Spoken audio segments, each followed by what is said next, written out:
Welcome to Lifestyle Solopreneur, the community for entrepreneurs who put lifestyle first. Join your host, Flavia Barris, as she interviews successful lifestyle solopreneurs and shares ideas to help you find the perfect balance between lifestyle, business, and self. Flavia is an attorney, marketing expert, and founder of several online academies. She's been featured in major media, including BBC World News, The Wall Street Journal, The New York Post, ESPN Television, and more. Join us for this episode of Lifestyle Solopreneur.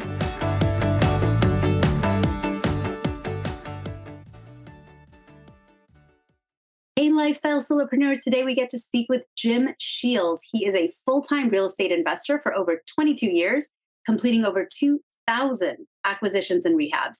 After his start in Bakersfield, California, he came to Florida to follow the long-term growth patterns that he was seeing predicted for the southeastern United States. Post-2008, his company, Jax Wealth Investments, focused on bulk foreclosure acquisitions for several years until creating a joint venture with Carter and Chris Funk to focus on the emerging build-to-rent model. In 2022, after over $300 million in deals together, Jim came on as a full partner in SI Homes. His own real estate investments have allowed him to travel the world with his beautiful wife and 5 children. In addition to real estate, Jim is co-founder of the company 18 Summers and #1 Wall Street Journal bestselling author of the popular book, The Family Board Meeting. His family talks have been delivered on stages worldwide. We are so lucky to have him on the show today. Welcome to this episode, Jim. Thanks, Flavia. Good to be here. So good to have you here. And it's one of those, fun things where I have heard of you, long before we sort of reached out and connected to have you on the podcast. So, your book is very well known. The Family Board Meeting, love that. We're going to talk about that a bit. And I've also heard of 18 Summers. So I can't wait to share all of that, with the audience and all of us listeners. So tell us a little bit about your story, your journey. Obviously, you've done a lot of different things. Give us some of those highlights on what brought you to where you are today. Yeah, I grew up in the Northeast in North Jersey and did not come from money, but I wanted to have money, and not really for fancy things, but be able to do all the things I dreamed of doing as a kid and we could never afford to do. And fast forward, post-college, I really got serious about what did I want to get into? What did I want to learn? What was the path that I could take to be able to buy back my time so I could have time for the important things that my parents never seemed to be able to do, and things that I'd always dreamed of doing and yet had not done. I kept coming back to real estate, Flavia, and I know you're in real estate as well. I like the tangibility. I was not a stock guy, and even though I grew up just half an hour from Wall Street, I didn't like the atmosphere. I just didn't like the feel of things. And so I kept coming back to real estate. And I read a quote that 7 out of 10 millionaires in the US made their money in real estate. And I thought, okay, there's something that's tangible here, something that I seem to enjoy, and there's pretty good odds of becoming a millionaire if I really focus on it. And that's where my beginnings began with one property in Lompoc, California, almost 25 years ago, just shy of 25 years ago. And Flavia, the day I made that offer and my agent called me back the next day and it got accepted, a 3-family home for $152,000, I hyperventilated in my kitchen. I was absolutely terrified. But I got through my first deal. And then I started to slowly buy, fix, and resell other fixer-uppers. And then I created a business out of it. And then saw some writing on the wall in California and left for Florida, which I thought had greener pastures for landlord laws and cheaper pricing, and did more foreclosures, especially after the '08. But after 2015, around 2014, 15, the deals weren't there anymore. And we had built up a pretty successful business buying and rehabbing bulk foreclosures for myself and for investors we worked with. But my now partner, my building partner, came to me in about 2014, 15 and said, hey, what if we build our own properties instead of, fixing up old ones? And hence was born the saying build to rent, building properties specifically as rental properties. And these are single families, duplexes, and quads. And that is my main focus in real estate today, to be able to supply those for myself. And we work with nearly 1,000 investors putting together rental portfolios where we take on the headaches, The new construction takes a lot of risk out of the game for us and our investors. And this model, unlike my old models, did not bankrupt my time. Sitting here today, I'm at my home in Costa Rica that I work from about 3 to 4 months out of the year. And that's what I try to encourage with people that are going into real estate investing. It should buy back your time. It should not create a second or third job if you're doing it right. And that's one of my major goals, is to make sure people figure out the way to get that financial stability without creating a second or third job. And hopefully they're able to create all the family memories they probably dreamed of as a kid, like I did, but could never do. Well, and I love that all the politicians, lawmakers, everybody's crying out, there's not enough housing, there's not enough housing. And you're literally building these homes and increasing the housing stock. You're taking a plot of land where nothing was there, maybe a commercial building, something else, and you're building homes for people. And I that's very worthy in so many ways, but also creates a great lifestyle for the investors and for the people involved on the sort of landlord side and owner side. Yeah. So who are your typical, when you think of like that end customer, that end client, are you building these homes and then selling them to investor landlords who will purchase them and then be more of a passive landlord? Or tell us a little bit about that. Yeah, that's exactly our avatar clients. It's someone who's done well in their career. They might be a successful broker, real estate broker in California. They might be a dentist or a doctor, or own a small business that has done well, and they want to get real estate into their overall wealth strategy, but it's just not their focus or their backyard. The numbers don't work. For example, I'm thinking of a few mortgage lenders who had done really well and business owners out of Salt Lake City. Salt Lake used to be affordable, and that's gone away. So they came to us for the affordability, the cash flow. They had owned old houses before. They liked the enticement of new construction because there's much less headaches, maintenance and repairs, less turnover, better growth and resaleability. And we try to take all the headaches out for them that we can. Now, you're owning property, Flavia. So, of course, we cannot mitigate all risks, but we can minimize a lot of them by how we build, where we build, the management we put into place. Again, we did property management before we ever started building. So that was more of our forte. So we bring that all in. And our average person, again, they don't want to be heavily involved. They want to be exposed to real estate in a positive way, but they want us to do the heavy lifting. And really their job as they build their portfolio is to step in for 20 to 30 minutes a month, review their portfolio statements, and stay in touch with us with their portfolio manager. But we try to take so much of the heavy lifting off of their plate with our model. And we've had great success at doing that. That's why we continue to grow. You've probably just blown a lot of people's minds who are thinking, wait. I can live in, Seattle, but own property in Florida as an investment. Mind blown, because not everybody realizes that real estate is one of those investments where you don't have to be driving distance from where your investment sits. And you can do business cross, border state to state. So tell us a little bit about why you love focusing on the area that you are in Florida. Yeah, Florida's been great. And just you hit something really important there, and that's getting out of your backyard, Flavia. And at first, people don't think that you should drive out of your backyard, and then they think you shouldn't take a plane out of your backyard. But let me tell you, when I first started this journey 24 years ago, I was living in Santa Barbara, California, really beautiful area, right? But the median price of a home was about $895,000. This is 24 years ago. You drive 2 hours inland to Bakersfield, California, where I really started my career. The median value was $91,000.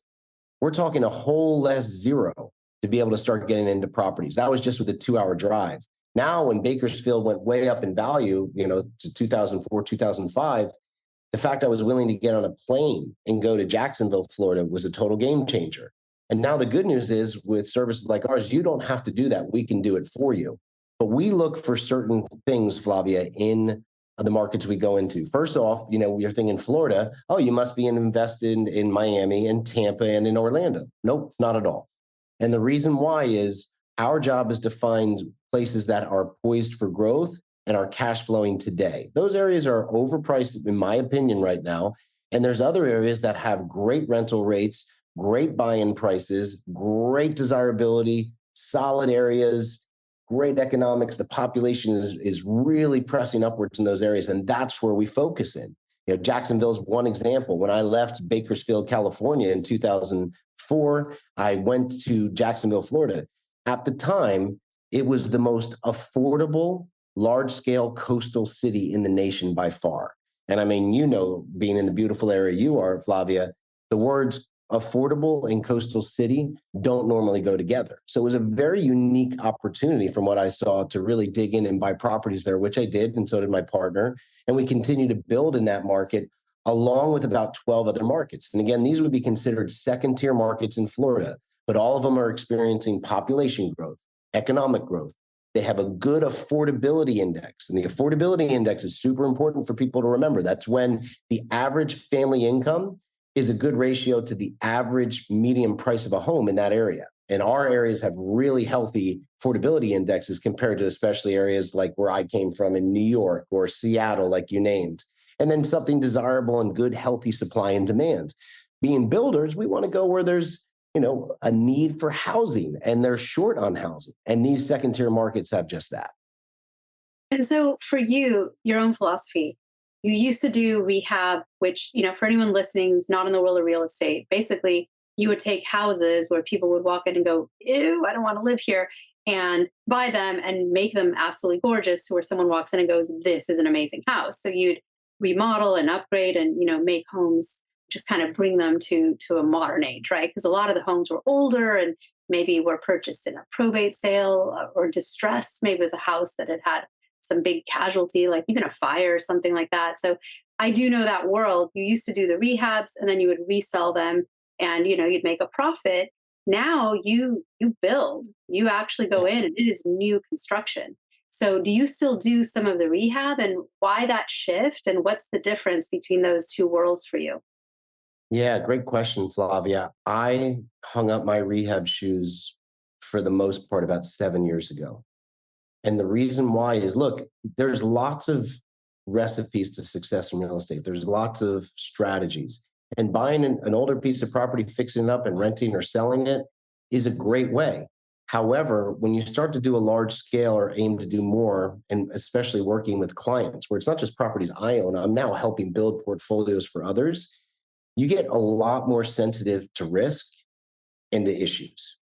And what I found with doing a few thousand rehab properties, old properties, fixing them up, or buying new, and now I've done a test phase of a few thousand new construction, there was just a difference in results. And one of the biggest difference in results was the 3-year curse. And what is that? Well, what I found is I could get an old house and fix it up, do a new roof, new heating and cooling, new plumbing, update kitchens, baths, do a real nice job on it. For some reason, by year 3, I'd have to budget for higher maintenance and repairs. It just happened. With the new construction, which I've been now in almost for a decade, this 3-year curse isn't set in on the properties, we built almost a decade ago. And it's because we're building at higher standards to a different a structural design with a different purpose where, you'll never see us use carpet in any of our houses ever. If I could take back all the ways that I use carpet, I'd own 2 other extra houses free and clear. That's how much I've spent on changing carpet in my rentals over the years. So we have little things that we've learned where we've been able to take them into these new constructions and start from the ground up without surprises. And anyone out there who's listening who has rehabbed old houses know there are almost always surprises, and they're never usually positive.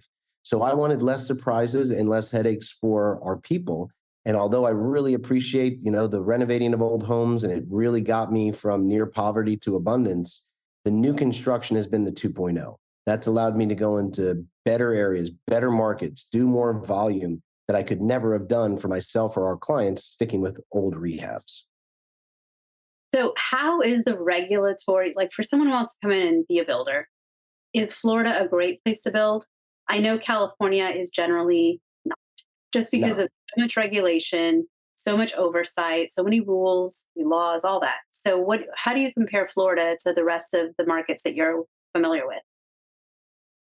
Well, 2 things I like about Florida. One, the landlord laws are a lot more friendly. And as a real estate investor, I just want to go someplace where the landlord laws are fair. And if I think landlords may be looked at unfavorably, I'm avoiding that state. It's just my personal rule. And that's why I'm in Florida. I think they have very favorable landlord laws. Also, yeah, getting building done is a lot easier. They are environmental, and we've had you know things that we've had to do differently to protect gopher tortoises and certain salamanders. And I'm an outdoor surfer guy, so I'm all for that. But I also think they're, again, reasonable and fair. And I think it's much easier to become a builder like we are in Florida, for example, than in California. It's also a lot easier price point. Again, for people leaving, let's say, San Francisco and selling, I have a gentleman right now I spoke to yesterday. He's selling his townhouse near Cupertino, near the Apple headquarters, for almost 1.4 million. Well, he's going to come down and buy 3 properties with us with that 1031 exchange money. And it just shows the dollars go a lot further, which shows you if the dollars go a lot further in the purchase, then it's also easier to build and you can build at cheaper prices. And for anyone listening who's thinking, this sounds amazing. It sounds better than maybe they're experienced investing in stocks or investing in themselves in a business that they started, but they've always dreamed of being a real estate investor. They just didn't really know which direction to go in, or because there's so many different ways you can invest in real estate. But what does it take for a complete novice who has never invested in real estate before to consider this as their, entrance into this market and industry? Yeah, again, I always say, like, that property I bought, 432 North M Street, it was the best lesson I ever had. I got some proficiency in learning what numbers to look for, what areas to look for, and I pulled the trigger. I encourage people, start with one. Start with one property. And if you don't want to build your own property to start, then find a company like ours and let us build the property for you. Do your numbers, do your research, look at the, history and case studies, or, history of the performance of the company, and buy one and see how it goes. You're going to learn so much. And the odds are it's not going to retire you. It's also certainly not going to bankrupt you. And I'd say you're going to learn so much with that one. You might find, hey, I'd like to do more and hire someone out to build the property for me in management. You might be more hands-on and say, hey, I have a background in this. I really like this. I learned a lot. I'm going to build my own. And that has its own set of layout and process, but you can learn it. But I always tell people, start with one. That's where you're going to learn so much, and it's going to help point you on to the next step. Do you have any other case studies of clients who have, dramatically changed their lifestyle, or, ended up becoming kind of a serial investor over and over and over? What are some stories you have of people whose lives you've changed by providing the service that you provide? Yeah, I feel very lucky that we've been able to create millionaires out of many of our clients because they've invested in us through the years. I'll take one of my friends, Tom Tusinot, and he is going to be in my next book. Tom came to us managing a mortgage company. He owned a few rentals, but he wanted to be more hands off. His wife was actually due to have a kidney donation. She was setting up for that, which is a major thing. And he said, I want to be with my wife, my kids, start to step away from my business. I don't want a lot of involvement. I don't want a second job. So Tom started investing with us.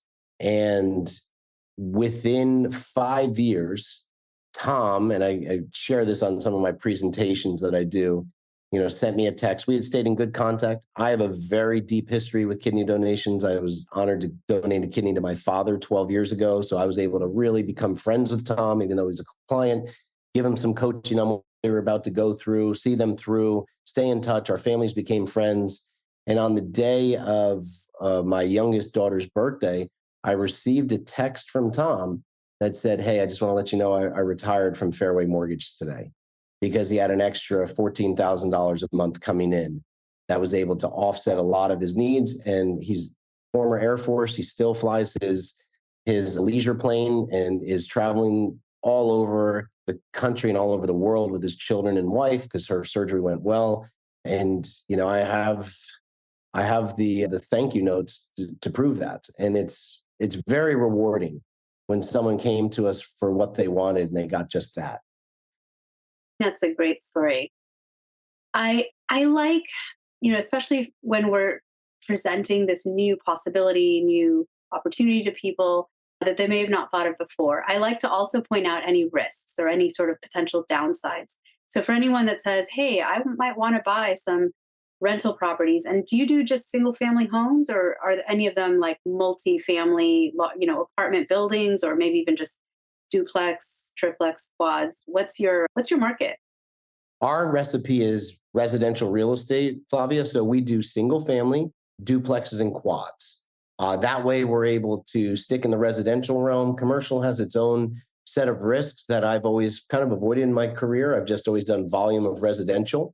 And we stick with those three recipes of single family, duplex, and quads. And also for that, something I haven't talked about, all of us in our world right now, Flavia, know that interest rates have been a pain in the neck for the last almost 2 years. And we decided to help our clients. We now actually have in-house financing.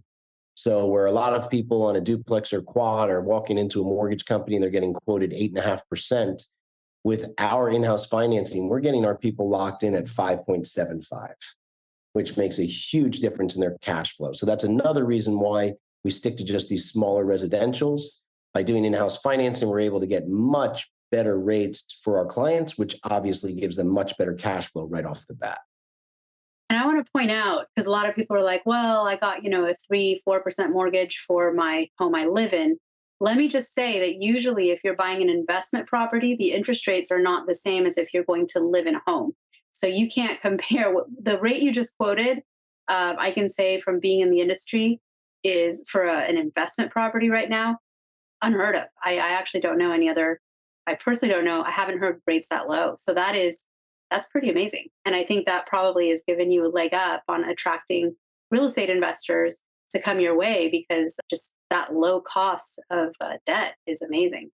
Yeah. And I think you bring up something interesting, Flavia. I think if anyone who bought 3-4 years ago their home, they're sitting in a great interest rate. Congratulations. But I think they might get a little bit of sticker shock if they're just starting to look around, whether it's an investment property or a personal property to live in. They're going to see not quite the rates they were getting back in, 2019, for example. So what are the risks of investing in single family homes and duplexes and quads? The biggest risks that I've seen is tenants. You want to make sure you know how to screen and manage tenants. Location is key. I'm a believer in buying in solid neighborhoods. If there's high crime and issue in the neighborhood, it's too much work. I don't want to invest there. And also condition of the property.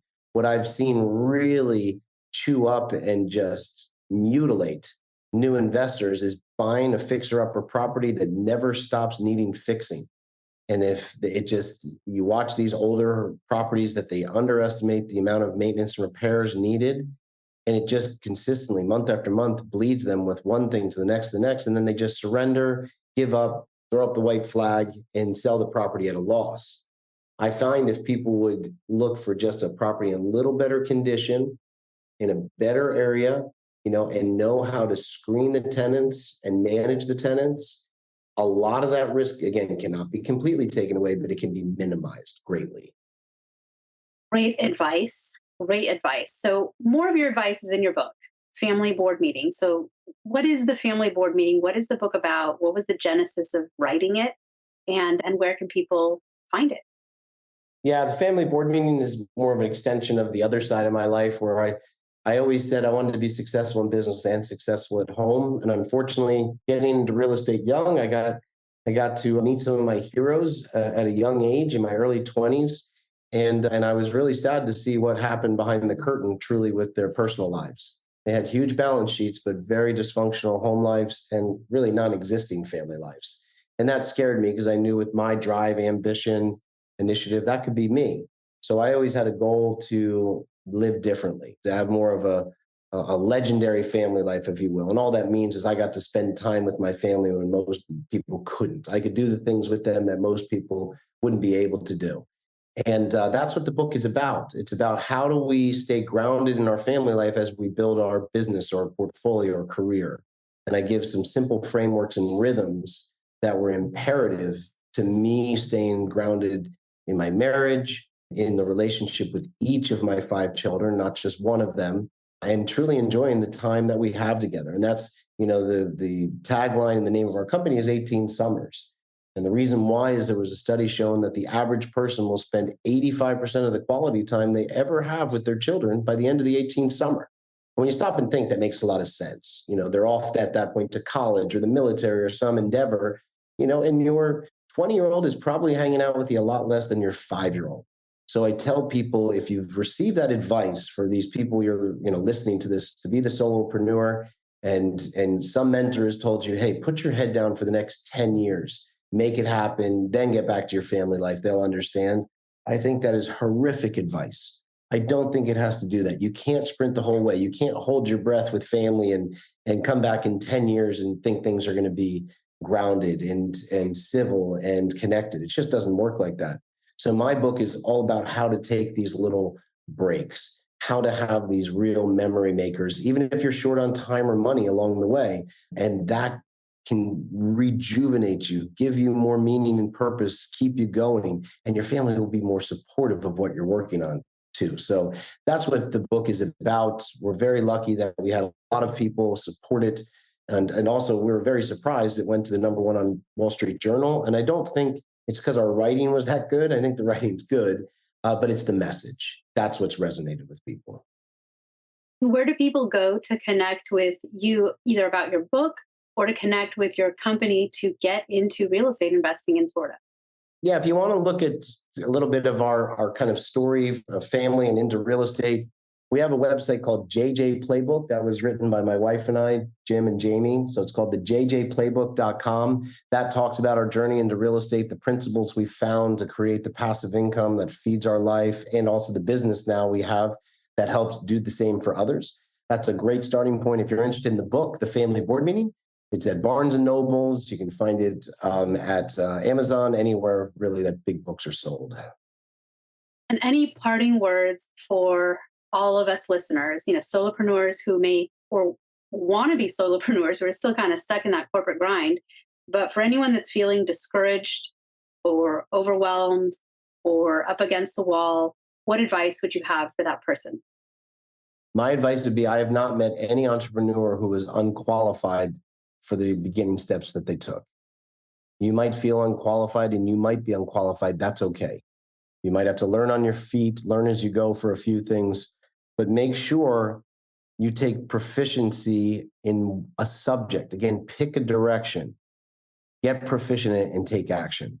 Again, I know people that went to that first real estate class with me 24 years ago. They're still learning and about to pull the trigger on their first deal. And that's really sad for me. But you will be underqualified. That's okay. Still take the risk, get proficiency, move forward, take action, and aim for one direction. It might not be real estate. It might be something else. But the people who I've seen who are the most success take a deep dive in one direction so that they can be the best they can be at it. Jim, as always, amazing advice. It is so great to have you here on the show. Thank you so much for sharing your time with us. I know your time is valuable, but the message you share helps so many people. So thanks for all that you do. Thank you. Hey everyone, thank you so much for joining us, and I hope you enjoyed the show. Don't forget to subscribe to this podcast, and if you leave a review on iTunes, I promise I will read every single review. If you know someone who makes a full-time living from part-time work, and maybe this is you, please visit lifestylesolopreneur.com to nominate a guest or to nominate yourself. Because remember this, money doesn't buy happiness, but money in the hands of a happy person, there is no greater tool. Today's episode was brought to you by the Get Shift Done program. It's a lifestyle-changing online class to help you define your business and lifestyle ambitions and to set goals in a way you've never experienced before. This class will 10x your daily productivity with methods that will blow your mind. And if you use the coupon code podcast, the class tuition is 99% off. Visit GetShiftDone.com to enroll today.